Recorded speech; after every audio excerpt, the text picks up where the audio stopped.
ఆ, కమలం నేతలపై అధిష్టానం నిఘా. అమ్మయ్య, హ్యాపీ ఉంది రబ్బాయి నాకైతే. కమలం నేతలపై అధిష్టానం నిఘా, ఎమ్మెల్యేలు ఎంపీల తీరుపై కన్ను, చీకటి ఒప్పందాలు జరిగినట్టు ఇప్పటికే గుర్తింపు, రేవంత్ అనుకూల వర్గం చిట్టా సిద్ధం, ఇటీవలే ఎంపీలతో ప్రధాని మోడీ భేటీ, పనితీరుపై వార్నింగ్, పార్టీని చక్కదిద్దే పనిలో రాష్ట్ర నాయకత్వం నిమగ్నం. తెలంగాణలో కమలం పార్టీ బలోపేతానికి హైకమాండ్ నడుం బిగించింది.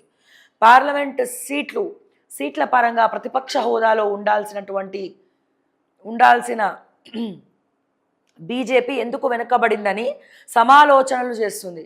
తెలంగాణ ప్రజలు పార్టీని ఆదరించేందుకు సిద్ధంగా ఉన్న స్థానిక నాయకులు ఎందుకు గుర్తించలేకపోతున్నారని, వారి మధ్య ఉన్న సమస్యలను పసిగట్టేందుకు హస్తినా పెద్దలు సిద్ధమయ్యారు. ఇప్పటికే ఆ పార్టీలోని పలువురు ఎంపీలు ఎమ్మెల్యేలు రేవంత్ ప్రభుత్వం తీసుకునే ప్రజా వ్యతిరేక కార్యక్రమాలను విమర్శించడంలో అంటిముట్టనట్టుగా వ్యవహరిస్తున్నారు. వారి వ్యవహారంపై నిఘా పెట్టి పార్టీ నిర్మాణం చేయడంలో ఎందుకు వెనకడుగు వేస్తున్నారనే అంశాలను పరిశీలన చేస్తున్నట్లు పార్టీ వర్గాలు చెప్తున్నాయి.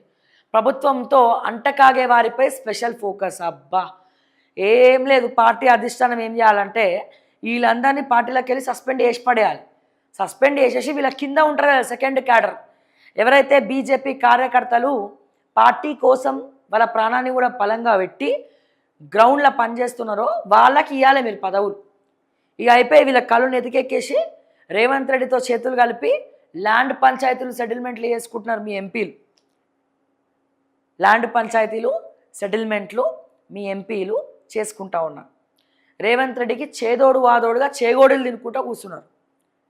ఎప్పటి నుంచో మొత్తుకుంటున్నాం ఇదే విషయం. ఈ విషయం మాట్లాడితే అబ్బో ఇక కథం, వాళ్ళకి ఎక్కడ లేని కోపం వస్తుంది. ఉన్నది ఉన్నట్టు మాట్లాడద్దు, భజన వేయాలి, గ్రేటు తోపులు ఊపులు అనుకుంటా. మాకేమవసరం అండి భజన వేయనీకి?